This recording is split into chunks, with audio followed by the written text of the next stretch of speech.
Fire-cooked scallops in the shell with Café de Paris butter and the most beautiful smoky bacon and herb, garlicky pan grattato. This is a special starter.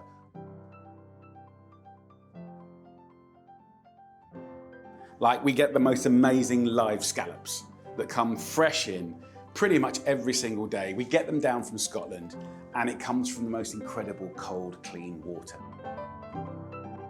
We start with the scallops. We grade them, we take nice big fat ones, we'll shuck them, we'll clean them up, and then I just like to lightly score them in a crisscross fashion. It makes it feel special. It's like a little flower. It kind of holds on to the butter in the most beautiful way. And when we're ready to go, what we'll do is make the most beautiful butter. Café de Paris butter. It's really, really nice to make. You finely chop shallots, garlic, anchovies. We have a whole kind of handful of beautiful fresh herbs, chervil, chives. We've got parsley. We've got a little dill in there.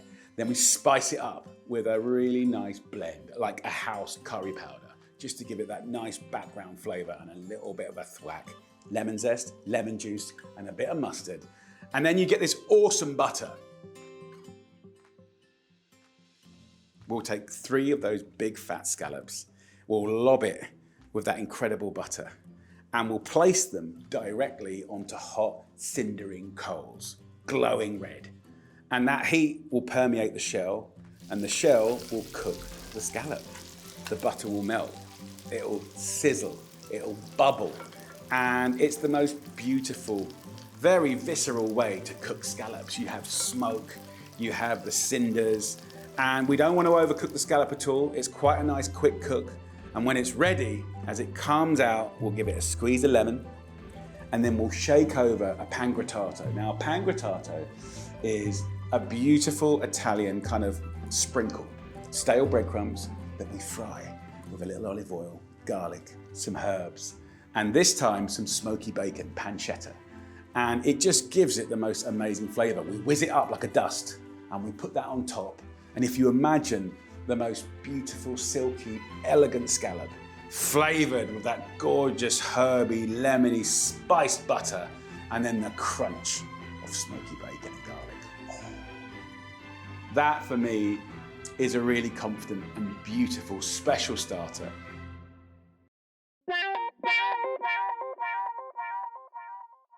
"15 salad is a thing of joy." This was like a moment in time for me when I set up this restaurant called 15 with these 15 students. I was trying to inspire these young kids to really, really love food. With this salad, for me, it absolutely defines deliciousness. Like, the whole idea that a salad could not just be all right, but be utterly delicious. It's kind of like showing you how the taste buds work. Sweet, sour, salty, you know, getting different textures, crunchy, soft, all happening in a really elegant, beautiful plate of salad. First of all, we start with the most incredible mozzarella, but not everyday mozzarella. No. Burrata mozzarella.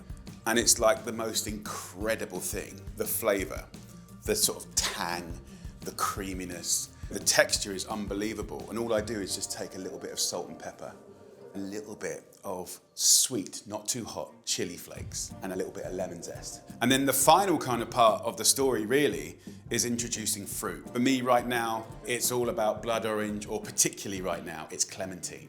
I'll take, say, a clementine, just peel it, and just get a really beautiful, natural cross section. And I just kind of put a few down, like, you know, you're dealing out cards. That is the most incredible base for our salad. And when it comes to the salad leaves, like, I'm really trying to respond to what's in season. We get things like beautiful, like long, wild rocket. We get beautiful little mitsunas and mustard cresses. There's a herb that's really important that I need to get into this salad, and it's mint. You know, mint, citrus, eating that with the mozzarella burrata, oh, it is a thing of joy. Little bits of endive, interesting chicories, or, you know, the radicchio family, Treviso tardivo.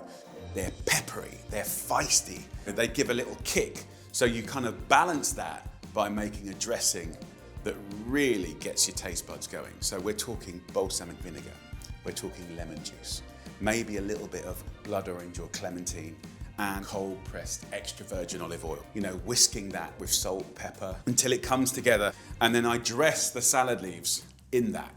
And when it looks beautiful in the bowl, I pick it up and I wrap it in the most delicious prosciutto San Daniele. Beautiful, nutty, sweet, fatty, cured meat. That will get laid on top of the beautiful burrata mozzarella. And that is nearly perfection. Parmesan. Just take a knife and shave the most beautiful little kind of shavings of Parmesan. It's elegant. It just eats differently. And then last but not least, I finish it with really good barrel-aged balsamic vinegar. Litter this incredible dish with little pops of that intense sweetness. I love it. I've been making versions of that dish for 25 years. And when that comes to the table, it just looks a picture. Fresh, clean, and it looks like $1,000,000. 15 salad, elegant, delicious, and classy. Gravlax, inspired by the classic Swedish dish. What you do is you get these incredible big fillets of salmon, but you could use trout. You put salt on them and sugar, but then we use this beautiful blend of spices, fennel seeds, sometimes a little coriander seeds, a little citrus lemon zest goes in to take it the extra mile, and great beetroots. So vivid purple beetroots, grated and juiced, earthy, sweet, deep, elegant. So this goes into this kind of Gravlax mix with a little swig of local vodka. And once you've done that, you pack these fillets with all of that, and you put another fillet on top, and you rub it all over. And you do that to multiple fillets, and then you put them in a container and you press them down.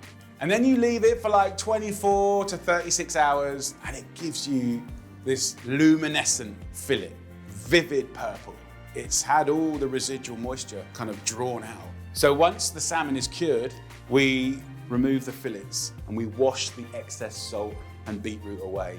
Then you pat it dry, and then you're left with these incredible fillets. And if you hold them up and look at them, they're just amazing. Then we get this beautiful fillet and we cut delicate, thin slices, just wafer thin. I lay that almost like a rose petal around a plate. To go with that, I take fresh horseradish and I peel it, and then I grate it. And that goes in with sour cream and a little salt and pepper and a squeeze of lemon juice. And the contrast of the two things eats so well. Then once we put that beautiful horseradish sauce in the middle, I just take a little bit of time to pick the most delicate, simple salad leaves, maybe a few herbs through there, and just lightly dress it. And what I love to do is take some heirloom beetroots, little baby ones, different colors, and thinly slice those wafer thin. Dress the salad, place it on top. Then I just finish it very simply with some dill oil. Super simple, fresh dill, pound it up, and then muddle in good oil.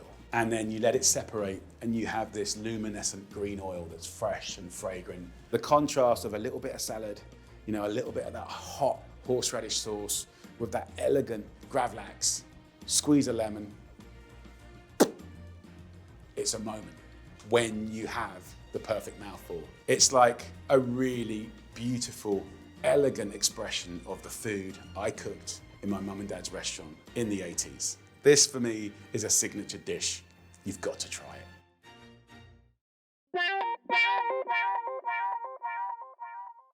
We are going to do something very beautiful for the person that you love in your life. Marry me pie. It is a thing of joy. So what's in it? Okay, this is basically a steak, cheese, and mushroom pie, but taken to the next level. It's elegant, it's delicate, it's got the most amazing gravy. So we make, first of all, this incredible pastry. Flour, butter, suet, salt, pepper, and then cold water. While that's resting, we get on with the stew. So first job, you get the short ribs, and we season them generously with black pepper, some salt, some beautiful chopped rosemary and thyme, and a little bit of flour, and we just encrust the short ribs in that. And then we brown it off in a big pan with a little olive oil and butter. And once you've got it nice and golden, we can remove those short ribs, and we go back in again with fresh oil and butter, and we fry off some beautiful shallots, carrots, and celery that we've roughly chopped. Let that cook for about 10 minutes until it's sweet and gorgeous. So when it comes to the mushrooms, we're going to use both fresh and dried. Now with the dried, we take dried porcini, put it into a glass bowl, top it up with boiling water to rehydrate. That is a really deep and savoury and mysterious flavour. It's utterly delicious. Then, with the fresh porcini and any other wild mushrooms that you can get your hands on, we'll cook those with a little garlic, a little thyme, salt, pepper, and just do beautiful fried mushrooms and put it to the side to cool down. At this point, we stir through a generous amount of tomato puree, some flour to thicken. We then go back in with the short ribs. Then we go in with some lovely stout or beer or IPA or whatever you truly love. We take the porcini out, just roughly chop it, and then into the pan it goes. We'll make sure everything's covered. We'll just bring it to a simmer. Then I'll pop a lid on top and we'll let that cook in the oven really low for about 5 hours until the meat falls off the bone. Now we put the whole stew through a coarse colander, and that thick gravy will go through, and that will be your gravy to have your pie later. And then in the colander, you create the perfect consistency for a pie filling. We'll remove the bones and we'll just flake it up, and then we'll just let it cool down. This is the fun bit. We make the pie. We'll roll out that amazing pastry about 1/2 centimetre thick. We'll take a lovely dish and we'll push it into the mould. We then generously grate in some Mrs. Kirkham's Lancashire cheese, my favourite cheese. We put some of that at the bottom. Then we go in with the beautiful short rib filling on top. Once the meat's in, I pat it down, put the lovely mushrooms on top that we've cooked, and then a little bit more cheese on the top. And finally, a beautiful pie top. We roll out any of the trimmings, and because it's a marry me pie, we'll use a heart cutter just to cut out some hearts to put around this beautiful pie. Egg wash, and then we make a little hole in the middle, and in the oven at 160 to 170 degrees Celsius for about 40 to 50 minutes until golden and crisp. And there you go, it is a thing of joy. That with the gravy over the top is just so, so good. So what are you waiting for? Enjoy one.